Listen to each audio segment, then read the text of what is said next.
Bismillahirrahmanirrahim. Assalamualaikum warahmatullahi wabarakatuh.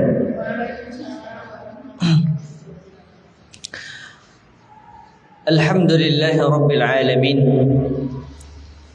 Wassalatu wassalamu ala asyrafil anbiya'i wal mursalin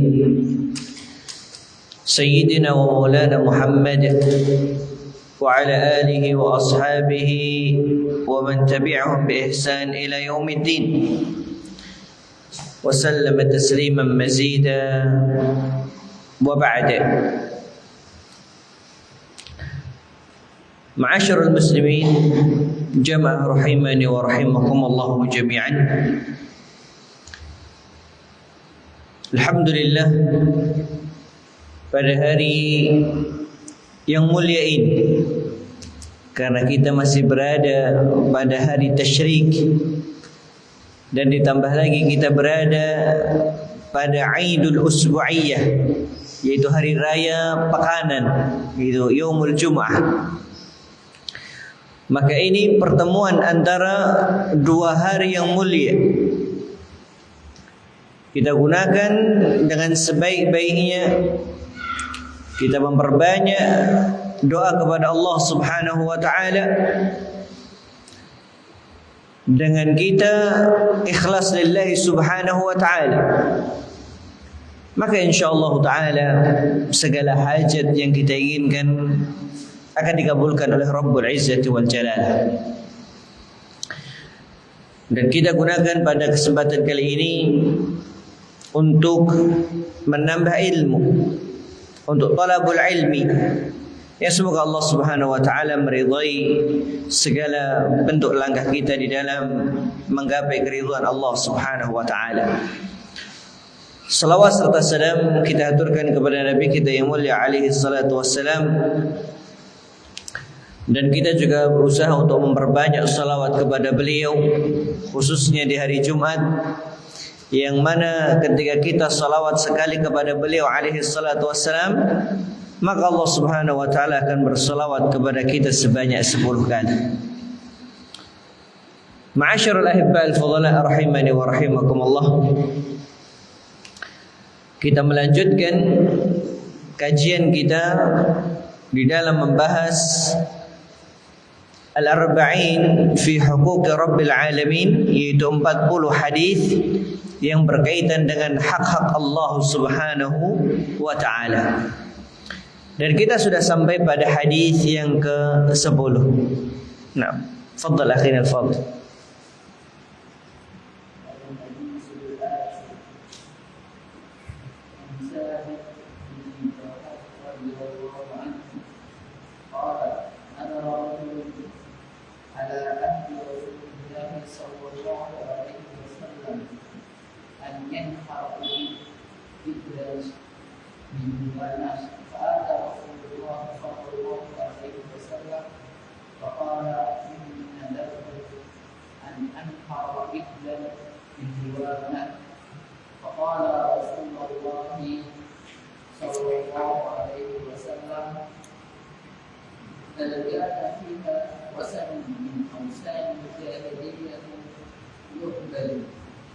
أوثان الجاهلية من أوثان الجاهلية يقبل. قالوا لا. قال هل كان فيك دين من أعيادهم؟ قالوا لا. قال رسول الله صلى الله عليه وسلم أو بنذرك فإنه لا وفاء لنذر في معصية الله ولا فيما لا يملك ابن آدم. رواه Abu Dawud. Namanya dari Thabit bin Ad-Dahab radhiyallahu anhu, dia berkata, ada seorang pria yang menghadap kepada masa Rasulullah SAW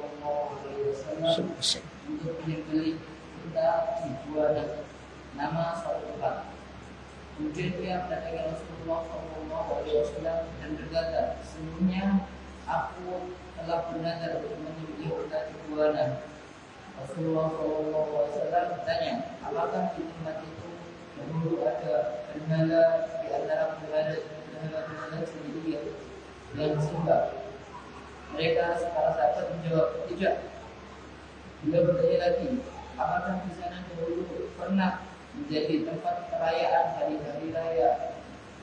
Mereka menjawab, tidak. Rasulullah SAW sabda, "Penuhilah nazarmu, karena sesungguhnya tidak boleh memenuhi nazar dalam kemaksiatan kepada Allah, dan tidak pula pada apa yang tidak dimiliki oleh anak Adam." Nah, Allah yubarik fi.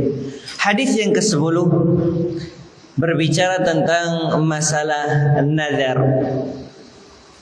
di mana nazar ini ma'asyiral ahibba al-fudala suatu perkara yang seseorang memiliki azam atau keinginan yang besar, di mana sesuatu yang harusnya perkaranya mubah atau diperbolehkan, hukumnya mubah, tetapi kemudian dia mewajibkan kepada dirinya sendiri. Nazar adalah seorang mengharuskan untuk melakukan sesuatu yang mubah. Seseorang mewajibkan atau mengharuskan melakukan sesuatu yang hukum asalnya mubah, maka menjadi wajib untuk dia lakukan. Ini namanya nazar.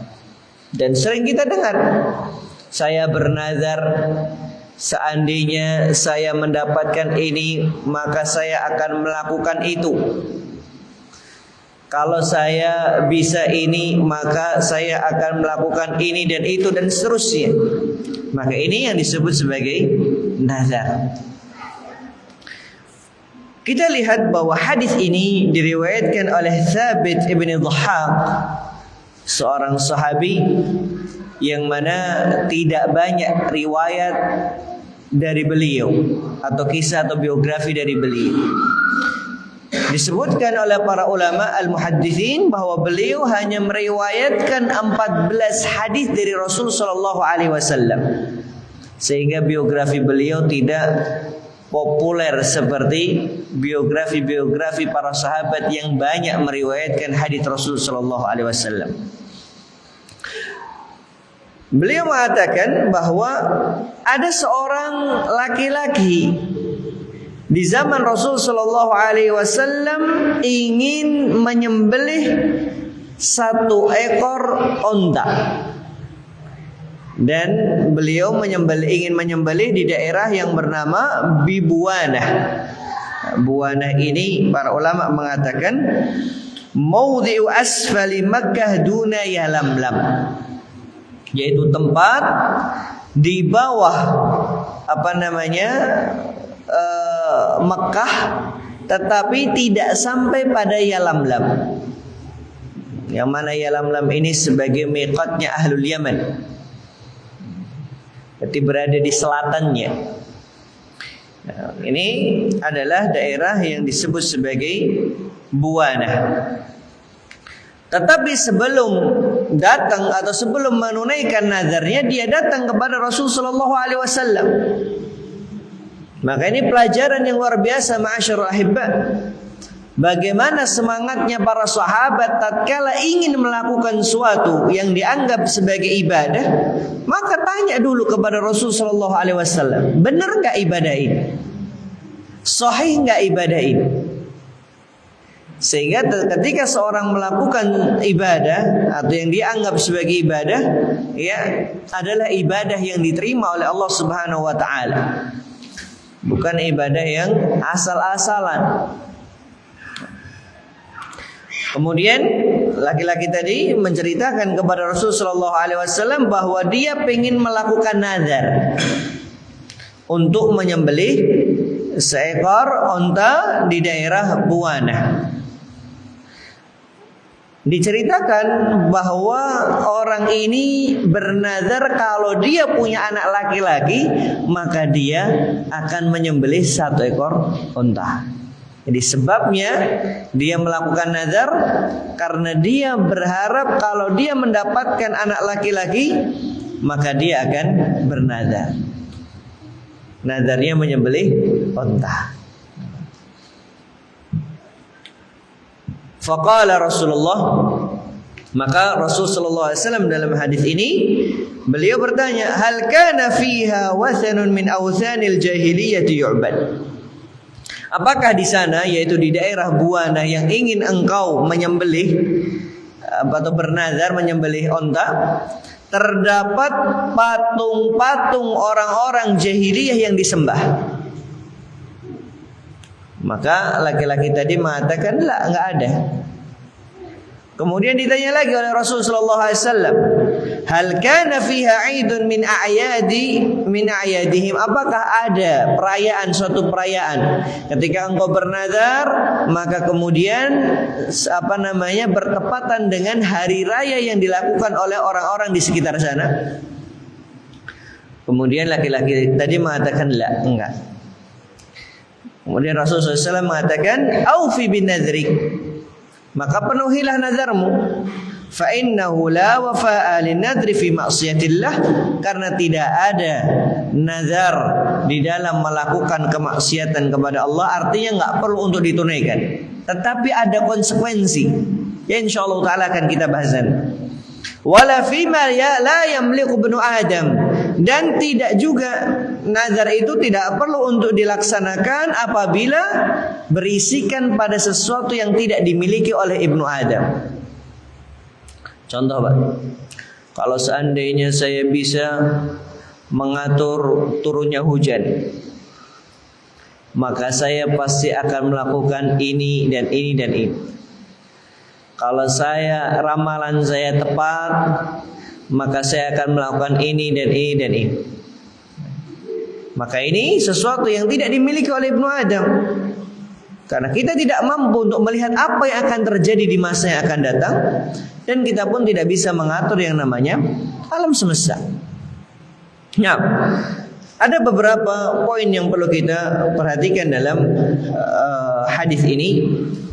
Faedah yang pertama, tadi kita katakan bahwa nazar itu mewajibkan sesuatu yang hukum asalnya mubah menjadi wajib untuk dilakukan. Seperti firman Allah Subhanahu wa taala dalam surah Maryam, inni nazartu lirrahmani shauma. Sesungguhnya aku mewajibkan untuk berpuasa kepada yang Maha Pengasih. Artinya yang awalnya puasa itu sunnah, maka wajib bagi dirinya untuk dia tunaikan. Maka nazar ini menjadikan sesuatu yang mubah menjadi wajib. Kemudian faedah yang kedua, bahwa nazar terbagi menjadi beberapa macam. Nazar yang pertama yang disebut sebagai nazarut ta'ah, nazar ketaatan. Seperti apa? Seorang mengatakan bahwa dirinya akan berpuasa untuk Allah Subhanahu wa taala apabila dia disembuhkan oleh Allah Subhanahu wa taala. Jadi ada dua kata yang mewajibkan atau disebut sebagai nazar nanti. Yang pertama, sesuatu yang dia inginkan. Yang kedua, sesuatu yang dia wajibkan untuk dirinya. Kalau seandainya saya sembuh atau Allah sembuhkan saya, maka saya akan melakukan ini dan itu. Ini yang disebut sebagai nazar. Atau kalau seandainya saya lulus dari SMBTN contohnya, perguruan tinggi, maka saya akan melakukan umroh. Umroh hukumnya sunnah. Tetapi karena sebab nazar ini akhirnya menjadikan umrah tadi adalah umrah yang wajib. Para ulama mengatakan hukum daripada nazar ini walaupun isinya adalah kaitan ketaatan, mewajibkan dirinya puasa, mewajibkan dirinya melakukan umrah, maka hukumnya ini adalah makruh. Sehingga Syekhul Islam menyebutkan bahwa hukum asal daripada nazar adalah makruh, sesuatu yang dibenci.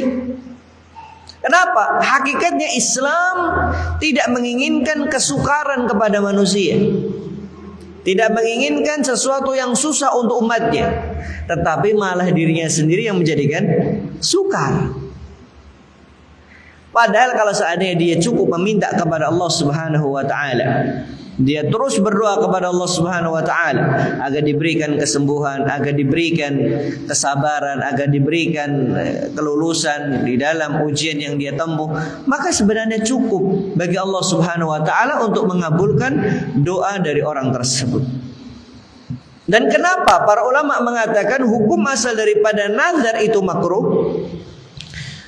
Mereka membawakan hadis dari sahabat Abi Hurairah radhiyallahu taala anhu, anin Nabi sallallahu alaihi wasallam annahu naha 'anil nadhar, bahwa Rasul sallallahu alaihi wasallam beliau melarang dari nazar.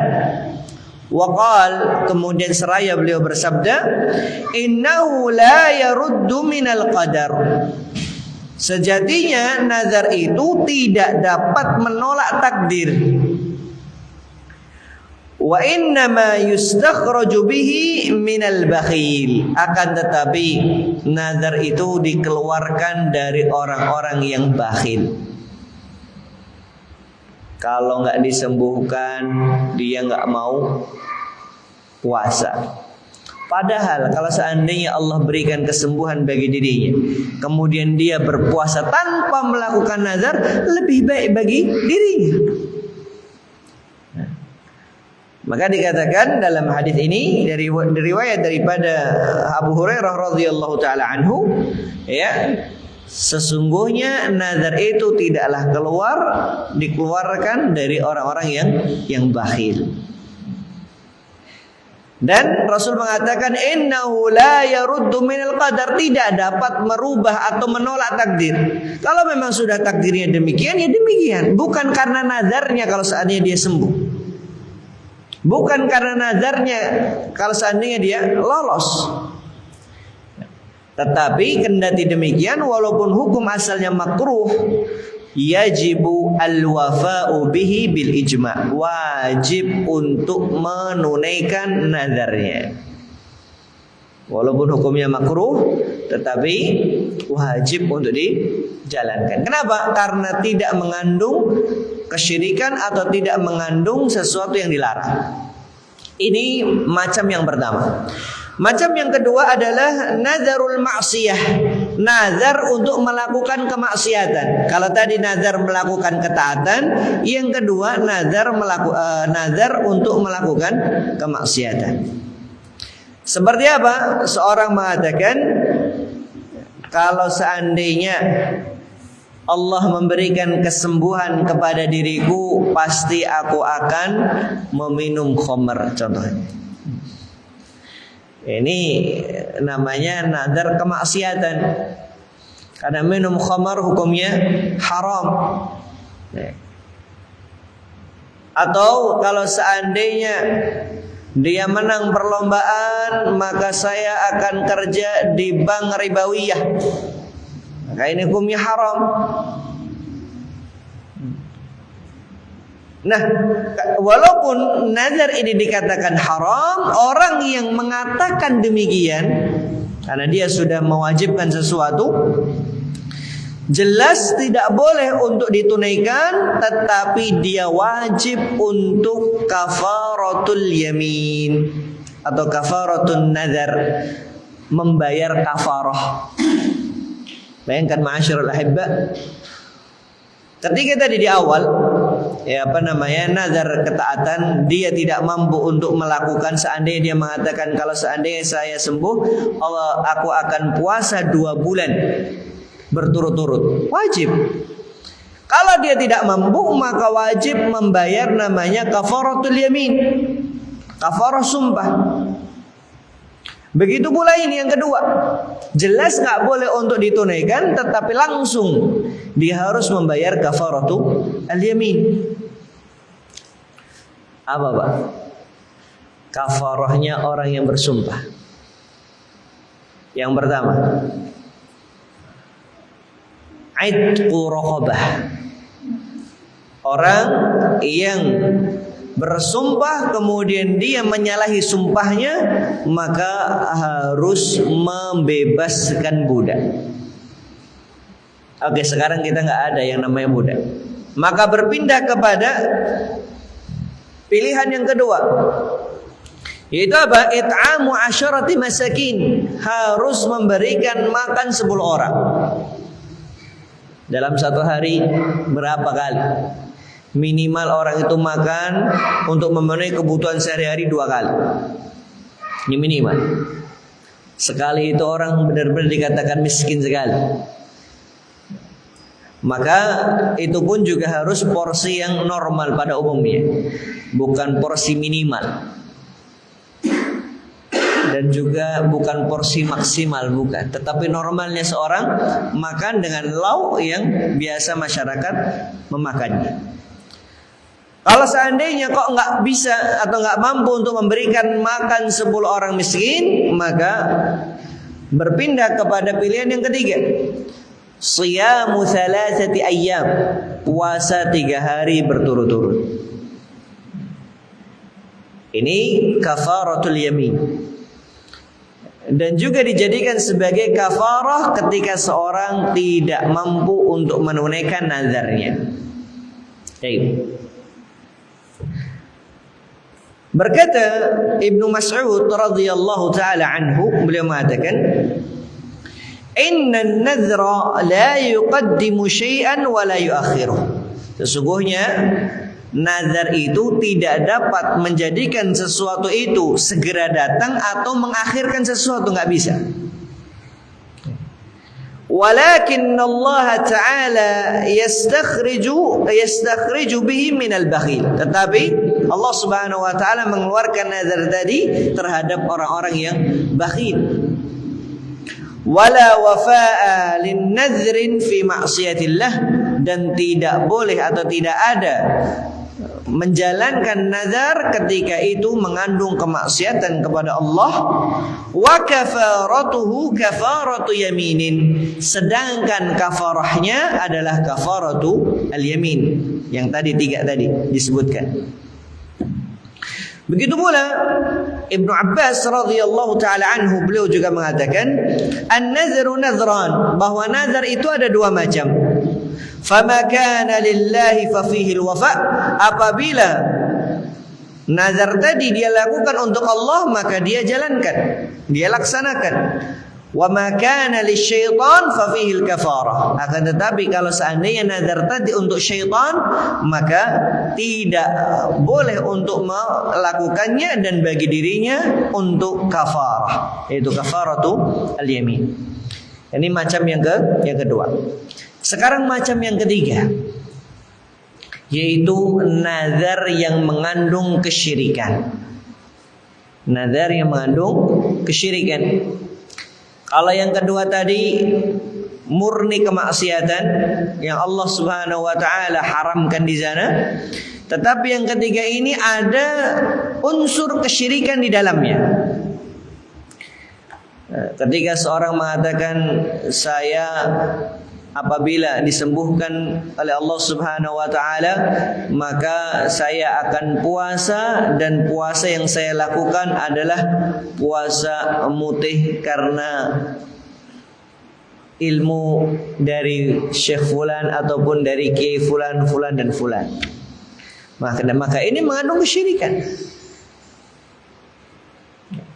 Atau dia mengatakan, kalau seandainya saya lolos, maka saya akan meminta kepada atau memberikan sesajian saya kepada Mbah Fulan, Fulan dan Fulan. Maka ini mengandung kesyirikan. Dan beliau mengatakan di sini bahwa kesyirikan yang ada di sana adalah kesyirikan au syirkul akbar, syirik besar, bukan lagi syirik kecil. Kenapa? Dalam bab al-half bi ghairillah, yaitu seorang bersumpah selain dengan nama Allah, sudah kita bahas pada hadis-hadis sebelumnya, ada rincian di sana. Half bi ghairillahi saja nggak boleh, apalagi nazar. Kenapa? Karena nazar itu adalah seseorang mengagungkan sesuatu, menganggap bahwa hal ini adalah karena sebab dirinya. Sedangkan kalau hanya bersumpah, ya seorang bisa jadi karena tidak tahu atau bahkan tidak tahu karakternya yang dia sumpahi ini memiliki ajian apa dan seterusnya, dia nggak tahu, cuma ikut-ikutan saja. Tetapi kalau nazar, maka dia tahu bahwa yang bisa melakukan ini adalah fulan, fulan dan fulan. Maka Syekhul Islam beliau mengatakan ini masuknya kepada syirik besar, bukan lagi syirik kecil. Nah,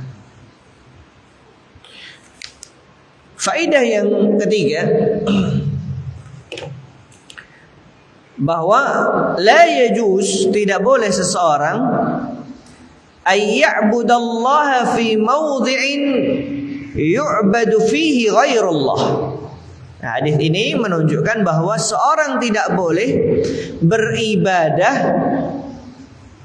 di tempat di sana terdapat sesuatu yang disembah selain Allah Subhanahu wa taala. Maka kalau kita lihat hadis tadi, Rasul menanyakan kepada orang tadi, hal kana fiha wathanun min awthanil jahiliyyati yu'bad? Apakah di sana terdapat patung-patung jahiliyah yang dahulu disembah? Maka di sini tidak boleh seorang melakukan ibadah, baik itu sholat ataupun menyembelih ataupun yang lainnya, iktikaf contohnya, ataupun selainnya yang di sana terdapat berhala-berhala atau patung-patung yang disembah. Maka ini tidak diperbolehkan.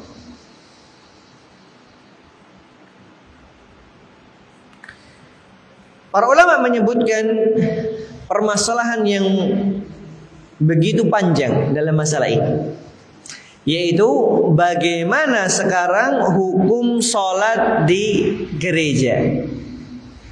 Dan sempat viral pembahasan ini di internet. Kita sebutkan di sini bahwa para ulama mereka berselisih pendapat bagaimana hukumnya seorang muslim sholat di gereja. Al-Imam Al-Bukhari rahimahullahu ta'ala, beliau membawakan perkataan Ibnu Abbas radhiyallahu ta'ala anhuma, la ba'sa fi sholati fil kanisah. Tidak mengapa seorang sholat di gereja, dengan catatan bahwa gereja tersebut bersih dari yang namanya patung-patung ataupun gambar-gambar. Wakil, ada yang mengatakan yukrahu mutlaqan, bahwa hukumnya makruh. Adapun pendapat yang pertama ini, selain daripada Ibnu Abbas, Ibnu Abbas radhiyallahu taala anhu, beliau juga mengatakan yusalli fil bi'ati illa bai'atan fihi tamathil.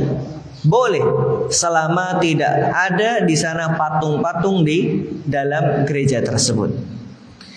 Adapun yang mengatakan makruh, maka ini pendapatnya dari Ismail ibn Ishaq dan juga Imam Malik rahimahullahu ta'ala rahmatan wasi'ah. Mereka mengatakan hukumnya makruh. Wakil, ada yang mengatakan yurahhasu fiha, bahwa diberikan rukhsah, artinya boleh.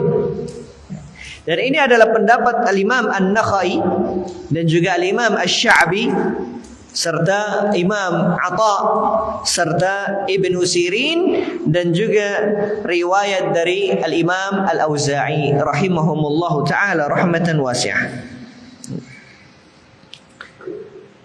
Adapun pendapat yang sahih dalam hal ini, ma'asyiral ahibbal fudhala, annahu in kana fiha tamathil, kalau seandainya di sana terdapat tamathil, yaitu berhala-berhala ataupun gambar-gambar yang disembah, kanat bimanzilatil masajidil mabniyati 'alal qubur, maka hukumnya seperti masjid yang dibangun di atas kuburan. Yaitu hukumnya tidak boleh seorang sholat di dalamnya. Atau dikatakan wa bimanzilati daril asnam, seperti rumah yang di dalamnya terdapat patung-patung. Fal musalli fiha musyabihun liman ya'budu ghairallah, maka orang yang salat di sana seakan-akan dia menyembah selain Allah Subhanahu wa taala, walaupun niatnya dia melakukan salat untuk Allah Subhanahu wa taala. Maka ini tidak diperbolehkan. Dalil yang lainnya seperti halnya seorang yang salat, ada larangan bahwa Rasulullah SAW melarang salat ketika tulu asy-syams, terbitnya matahari dan tatkala matahari dalam posisi hendak tenggelam. Ada larangan dari Rasulullah SAW. Kenapa? Karena orang yang sholat dalam waktu-waktu tersebut seakan-akan dia menyembah matahari, dan yang lainnya tatkala tenggelamnya matahari seakan-akan dia sedang sholat kepada syaitan. Jelas ini hukumnya haram hukumnya. Tetapi kalau seandainya tidak ada berhala-berhala dan tidak ada gambar-gambar di sana, maka hukumnya minimalnya adalah makruh. Kalaupun seandainya kita mengambil pendapat yang paling selamat, maka hukumnya adalah makruh. Tetapi ma'asyiral ahibbal fudhala rahimani wa rahimakumullah, kalau memang tidak ada tempat yang lainnya, maka silahkan. Tetapi kalau seandainya tidak ada tempat yang lainnya, maka silahkan. Tetapi kalau ada tempat yang lainnya, maka lebih baik untuk seseorang sholat di tempat yang tidak ada salib, tidak ada berhala, dan tidak ada foto-foto ataupun patung-patung yang disembah. Kenapa para ulama mengatakan li'anna as-salata fi mahallil kufri bimanzilati fathi daril kufri faj'alaha daral Islam. Karena hakikatnya ketika seorang salat di sana, maka seakan-akan dia salat di negara yang baru ditaklukkan oleh kaum muslimin. Wa bimanzilati salatil muslimina fi daril harb. Kalau seandainya dia posisinya adalah menyendiri, artinya jarang sekali masjid di sana atau jarang sekali tempat yang baik untuk sholat, maka seperti halnya dia sholat fi daril harb, yaitu wilayah atau negara yang di sana terdapat peperangan. Maka sholat dimanapun diperbolehkan. Nah, kemudian dan ini yang dijelaskan oleh Syekhul Islam Ibnu Taimiyah rahimahullahu taala. Berikutnya faedah yang keempat, bahwa hadis tadi ketika Rasulullah SAW menanyakan hal kana fiha 'idun min a'yadihim, apakah di sana terdapat Aid, yaitu hari raya yang dirayakan oleh orang-orang kufar, maka di sini terdapat beberapa faedah juga atau poin juga. Poin yang pertama, apa yang hakikatnya yang disebut sebagai Aid? Aid adalah sebuah nama yang biasa manusia terus-menerus atau berulang-ulang berkumpul di sana. Maka ini yang disebut sebagai Aid. Baik itu mingguan atau pekanan atau bulanan ataupun tahunan ataupun 5 tahun sekali. Intinya Aid adalah suatu nama yang apabila seorang menetapkan pada tanggal tertentu kemudian diulang-ulang terus dan manusia berkumpul untuk merayakannya, maka ini disebut sebagai Aid. Kemudian yang berikutnya, bahwa Aid itu terbagi menjadi 3. Yang pertama adalah al-a'yad asy-syar'iyyah, yaitu hari Aid yang telah ditetapkan oleh syariat. Dan bagi kita hanya 2, yaitu Aidul Fitri dan juga Aidul Adha. Ini yang sifatnya tahunan. Ada yang sifatnya pekanan, yaitu apa? Yaumul Jumu'ah. Maka ini disebut sebagai Aid usbu'iyyan. Nah, dan ketiganya ini telah ditetapkan oleh syariat kita, maka seorang boleh melakukannya, boleh untuk berbahagia di sana, bahkan ini sebagai bentuk ibadah. Karena di sana terdapat larangan untuk kita melakukan puasa fi yaumil Aid. Dan juga terdapat larangan khusus bagi siapa yang mengkhususkan puasa di hari Jumat. Maka ini juga tidak diperbolehkan. Nah, adapun Aid yang lainnya yang dianggap itu sebagai sesuatu yang terus-menerus terjadi, ya, seperti perayaan Isra Mi'raj ataupun yang lainnya, maka ini adalah perkara-perkara yang muhdatsah. Kenapa? Karena ketika seorang melakukannya pasti dia menganggap bahwa ini adalah ibadah.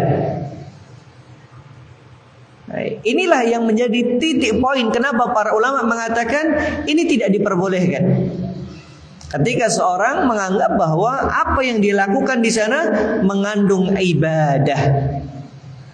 Karena asal hukum daripada ibadah adalah tauqifiyah. Artinya kalau nggak diperintahkan maka tidak dilakukan. Dan ini dijelaskan oleh Al-Hafidh Ibnu Rajab Al-Hambali rahimahullahu taala. Beliau mengatakan annahu la yushra'u an yattakhidhal muslimuna 'aidan, bahwa tidak disyariatkan bagi setiap kaum muslimin untuk membuat Aid illa ma ja'at asy-syari'atu bittikhadhi 'aidan, kecuali syariat telah mengambil atau telah menjadikan hari-hari tersebut sebagai Aid. Wa huwa yaumul fitr wa yaumul adha wa ayyamut tasyrik. Beliau mengatakan yang pertama yaumul fitr, yaitu Aidul Fitri, Aidul Adha dan juga hari-hari tasyrik.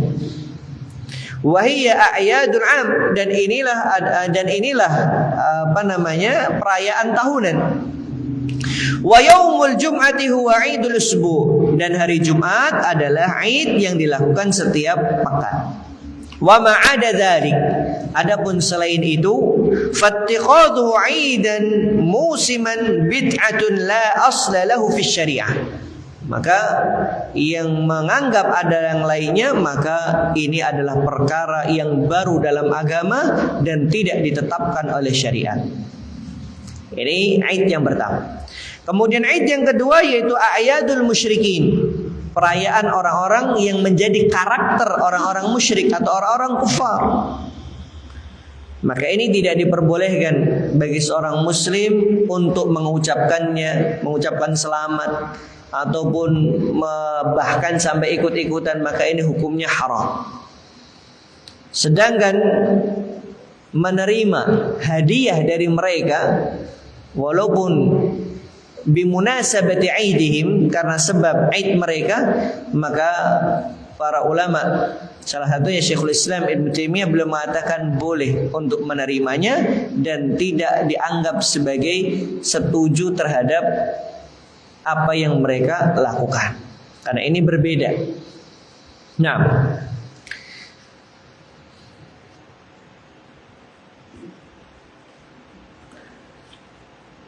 Bahkan dikatakan dalam sebuah riwayat Abdullah bin Amr bin al-As radhiyallahu taala anhu, beliau mengatakan anhuma, man bana fi biladil a'ajim, barang siapa yang menetap di negara a'jam.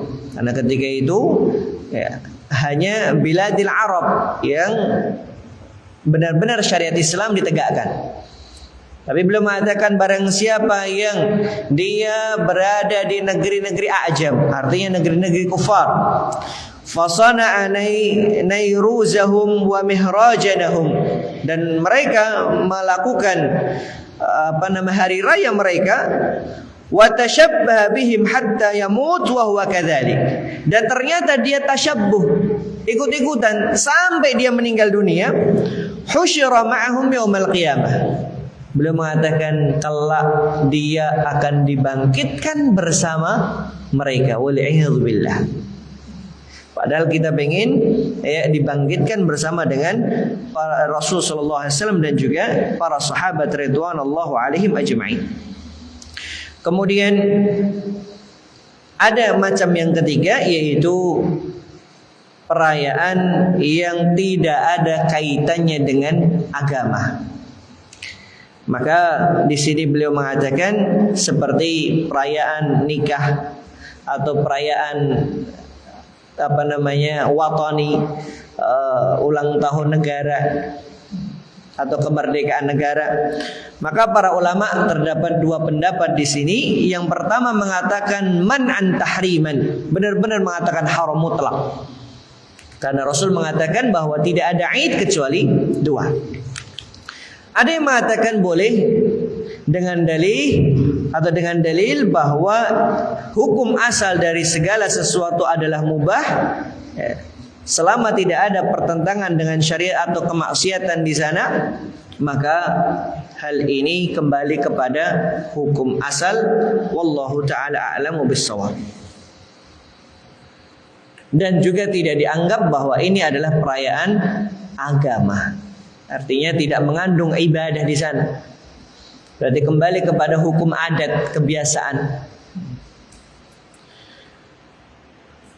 Wallahu taala a'lamu bissawab. Ini yang bisa kita pelajari pada sore hari ini. Insyaallah taala kita akan melanjutkan pembahasan pada hadis yang selanjutnya kaitan dengan masalah doa. Dan insyaallah taala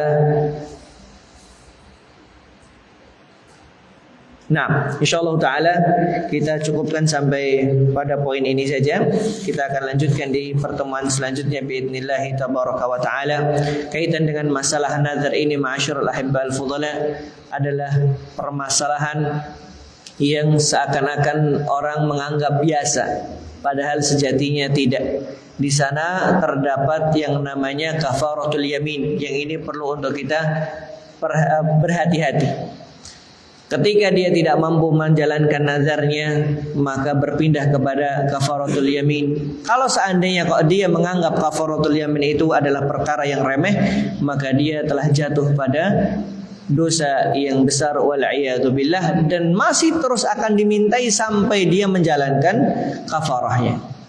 Karena kafarah ini sebagai pelebur dosanya atau penebus dosanya atas apa yang telah dia lakukan. Wa sallallahu ala nabiyyina wa rasulina Muhammad wa akhiru da'wana alhamdulillahi rabbil alamin. Wassalamu alaikum warahmatullahi wabarakatuh.